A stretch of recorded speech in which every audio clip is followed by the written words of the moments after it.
was recently out here in our garage cleaning up, and I ran across our camping gear, our Duluth packs, our tent, our camping stove, and I was reminded of our memories from the Boundary Waters. You see, the smell of wilderness is locked in this Duluth pack, and it reminded me of the times my husband and I brought our girls to the Boundary Waters canoe area in northern Minnesota.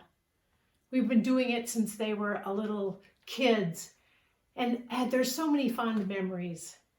Memories of times when we were just teaching them the basics of camping and canoeing.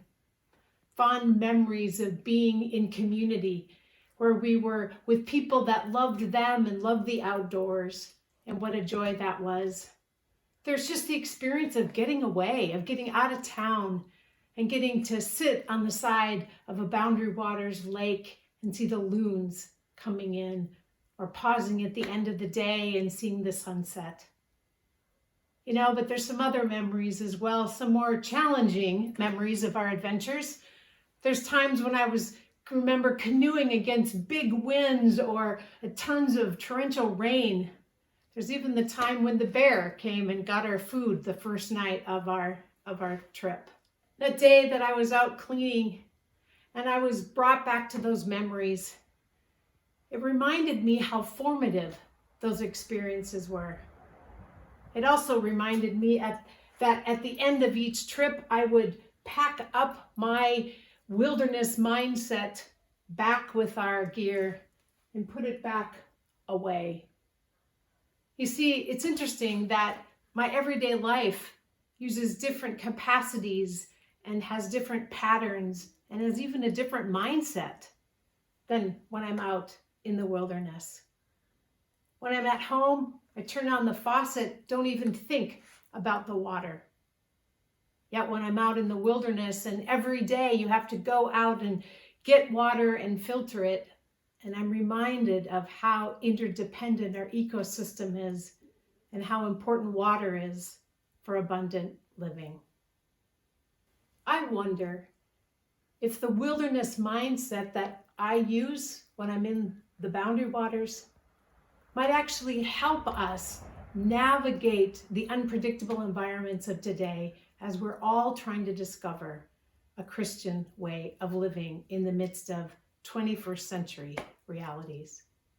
Society has changed, and the people of faith are searching for a way forward. Our trusted paths, they're no longer sufficient for our life patterns and the ministry conditions that have been disrupted by so many forces. What does this mean, and how do we find our way forward? Faith is a living relationship with God, and it's shaped by our encounters not only with God, but with others and the world. As an embodied faith, contextual concerns and societal forces explicitly and implicitly impact how faith is formed in each era.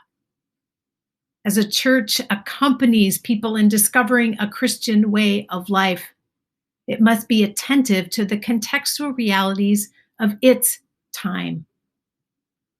Our time is a pivotal moment in history, highly dynamic.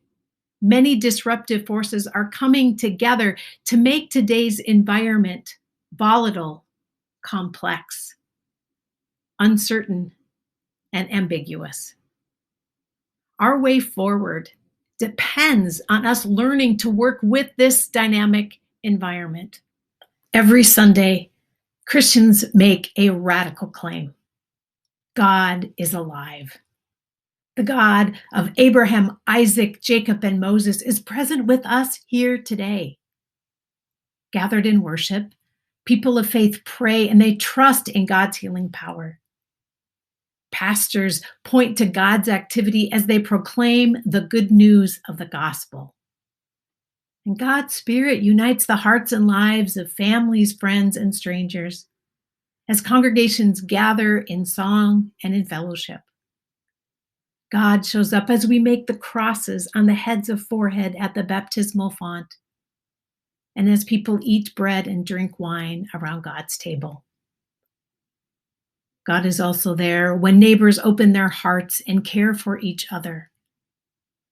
Through these ordinary practices, communities of faith claim God's presence and they point to God's activity, not only in the world, but in our lives. Gathered in community, people of faith expect God to show up. But how about when we're scattered? When was the last time you expected God to show up when you were doing the dishes or dropping your kids off from school or mowing the lawn or going grocery shopping? While it's natural to recognize God's presence when we're gathered, it might be harder to imagine God's presence in our daily activities. Being attentive to God's presence can be turned off just like a light switch when we leave the church building. In the world, our minds are easily preoccupied with our daily demands, and God can be distant from our relationships, concerns, and activities. Still, Christians claim that God is present in the world. So maybe it's time we recover and notice God's activity in our everyday lives. Perhaps it's time for congregations to embrace their call to steward the future witness to the Christian faith. Our kids are young adults now, and I look at them and I am reminded of how formative these experiences were when we were navigating the wilderness up in the Boundary Waters canoe area.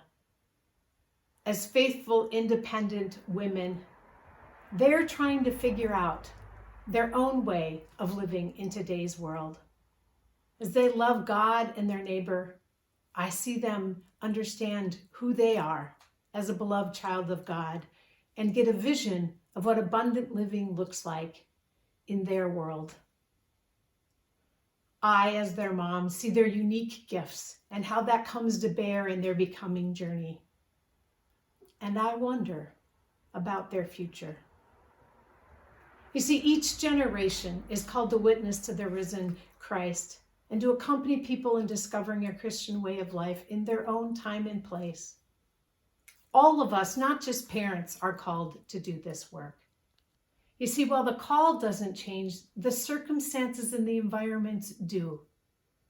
Faith is always lived in the particularity of different contextual realities.